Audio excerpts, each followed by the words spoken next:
Once arriving in Texas, Crockett was introduced to a Kentucky native named John Stiles, who introduced him to William Becknell, who convinced him to go on a buffalo hunt.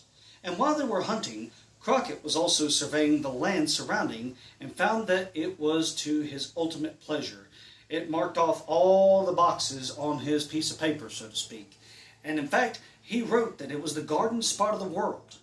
But of course, Crockett could not stay long in this garden spot, because if he wanted to get a piece of that land, he had to go and sign on the oath of allegiance to the burgeoning government led by the Republic of Texas, although that outcome was yet to be determined, because the Texians were still in open revolt against the current regime under Santa Anna of the Mexican government.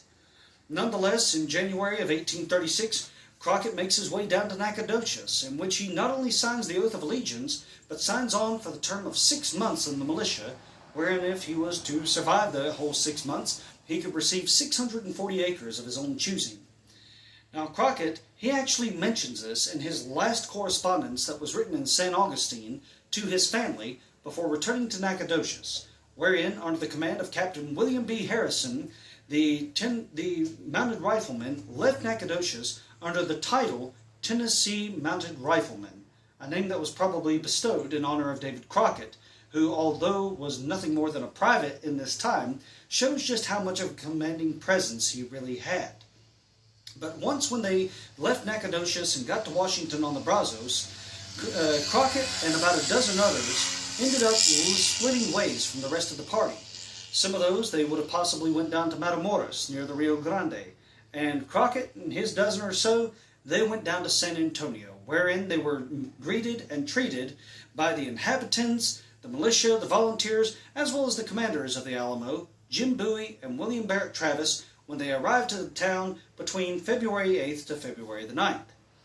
Once they got there, their position was very clear. Now, at this point, most people weren't too concerned about the Mexicans coming back to try and get revenge after what happened to General Martin Perfecto de Cos.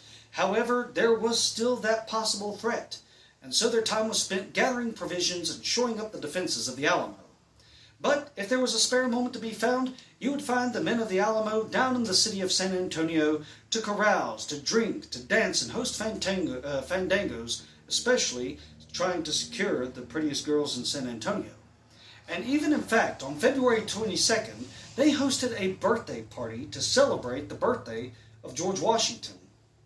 But the very next day, on February 23rd, 1836, well, the town of San Antonio was eerily quiet, possibly because most of the men were trying to sleep off what they had drunk the night before.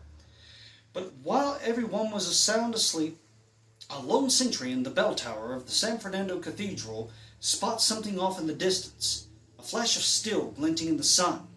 And panicked, he starts ringing the alarm bell, which of course starts to awaken the town.